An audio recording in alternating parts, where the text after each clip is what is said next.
రేవంత్ సర్కారు ఉద్యోగుల సమస్యలను పరిష్కరించడం లేదని ఉద్యోగ సంఘాల జేఏసీ నేతలు తీవ్రస్థాయిలో మండిపడుతున్నారు. ఉద్యోగుల 6 టీఏలు 2 పీఆర్సీలను వెంటనే విడుదల చేయాలని డిమాండ్ చేస్తున్నారు. తమ సమస్యలపై స్పందించడం లేదని ఆగ్రహం వ్యక్తం చేస్తారు. ప్రభుత్వ తీరును నిరసిస్తూ రాష్ట్ర వ్యాప్తంగా ఆందోళనలకు పిలుపునిచ్చారు. ఉద్యోగ సంఘాల నేతలతో మా ప్రతినిధి Yasir Hussain face to face.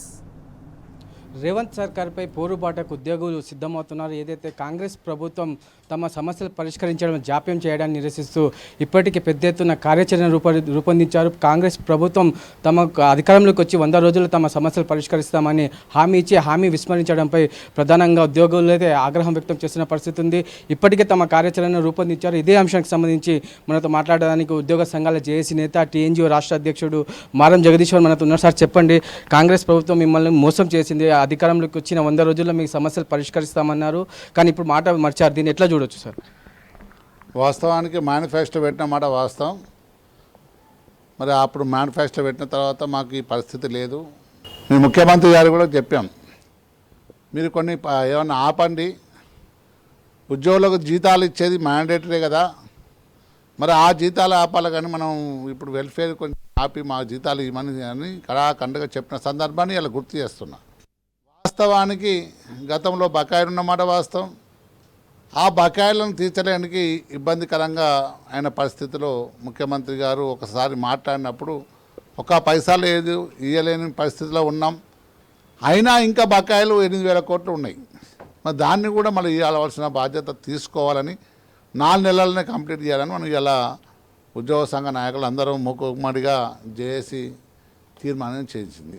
ముఖ్యంగా పెన్షనర్లు చాలా ఇబ్బందులు పడుతున్నారు. తమకు రావాల్సిన బకాయిలు ప్రభుత్వం ఇవ్వడం లేదు. రిటైర్మెంట్ బకాయిలు అలాగే ఉంటున్నాయి. ప్రభుత్వానికి మేము ఎన్నిసార్లు కోరినా ప్రభుత్వం మాత్రంలో చలనం లేదు. ఉద్యోగ సంఘాలను కోరుతున్నాం, కానీ ఉద్యోగ సంఘాలు కూడా మాకు పట్టించుకోవడం లేదంటూ గత వారంలో ఇందిరా పార్క్ వేదిక పెద్ద ఎత్తున ఆందోళన చేశారు. ఉద్యోగ సంఘాల మీద మాకు నమ్మకం లేదు, ఉద్యోగ సంఘాలు గిట్ట అమ్ముడుపోయారని చెప్పిన ఆరోపణలు వస్తున్నాయి. దాన్ని ఎట్లా చూడొచ్చు సార్ మనం?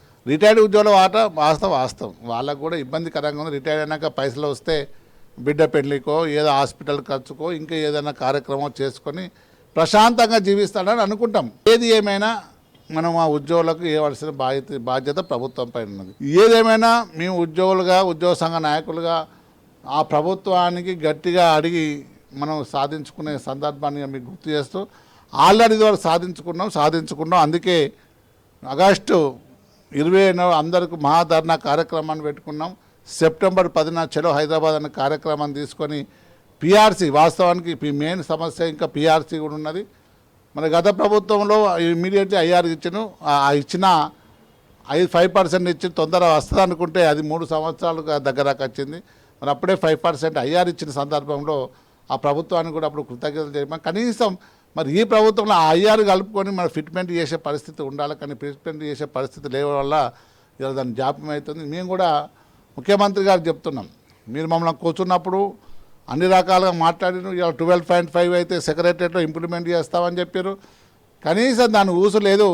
ఏదైనా మీరు ఉద్యోగ సంఘాలుగా మేము అతి తక్కువ వ్యక్తులమేం కాదు. ఇవాళ జనాభాలో % ఉన్నాం, మా ఉద్యోగుల % ఉన్నాం, మాకు ఓట్లు ఉంటాయి, అన్నీ ఉంటాయి, భావశ్రేష్ఠ ఉంటుంది. మీరు మమ్మల్ని కూర్చోబెట్టి ఎన్నో రకాలుగా పెద్దన్నగా మాకు మాట్లాడి ఇవన్నీ చెప్తా అని చెప్పి, కానీ కింది లెవెల్లో అట్లా జరగకపోవడం నిజంగా ఉద్యోగులను బాధ కలిగించిన మాట వాస్తవం.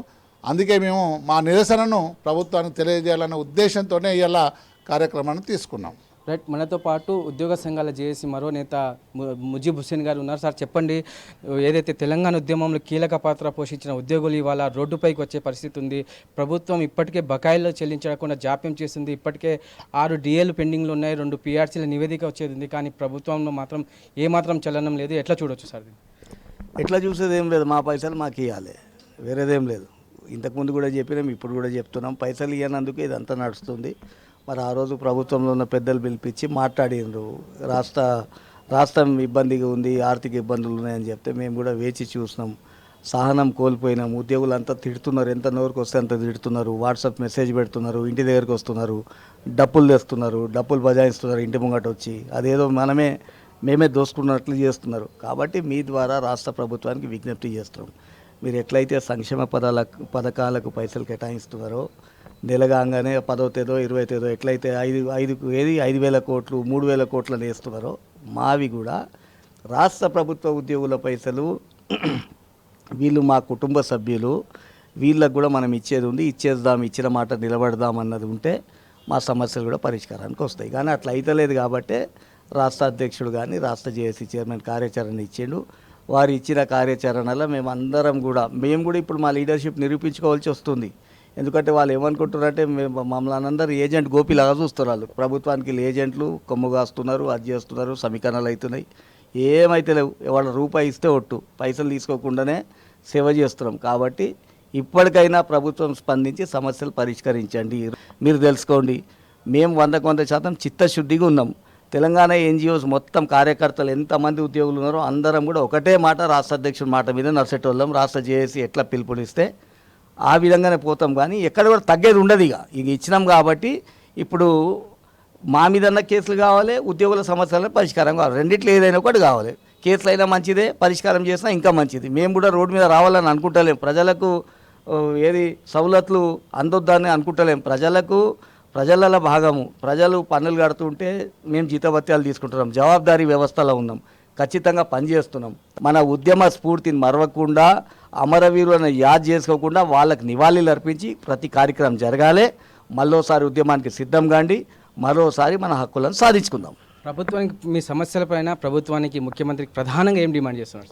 ప్రధానంగా ఇప్పుడు హెల్త్ కార్డ్ సమస్య ఉంది, పిఆర్సీ ఉంది, అల్లాడిపోతున్నారు. పిఆర్సీ 3.5 years లేట్ అయిపోయింది, RA DL జమ అయిపోయినాయి. అంటే అడ్డ మీద కూలీలాగా అనుకుంటున్నారు ఆ రాష్ట్ర ప్రభుత్వ ఉద్యోగులు. అంటే మాకు హక్కు ఉంది, మా పైసలు మేము అడుగుతాం, మా మీద మెహర్బాన్ ఏం లేదు. మేము పని చేయకుంటే సస్పెండ్ చేస్తారు ఇమీడియట్గా. మరి మీరు పైసలు ఇవ్వకుంటే మేమేం చేయాలి? కాబట్టి అన్నిటికీ ఒకటే పరిష్కారం, ఉద్యమాలే శరణం.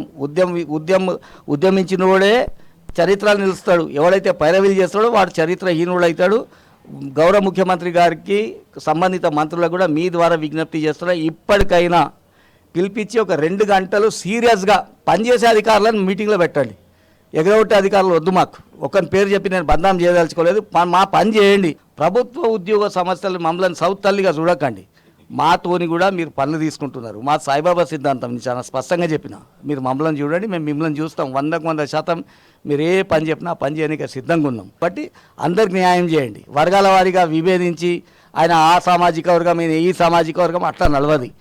మొత్తానికి చూసుకున్నట్లయితే ఏదైతే కాంగ్రెస్ ప్రభుత్వం ఉద్యోగులను నిండా ముంచిందని ప్రధానంగా అయితే ఉద్యోగ సంఘాల జేఏసీ నేతలు అయితే ఆగ్రహం వ్యక్తం చేస్తున్నారు.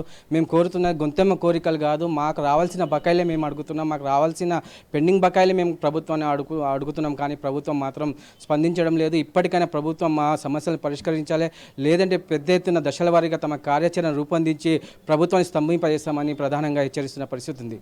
Video journalist Dasharatha Yasar, T News, Hyderabad.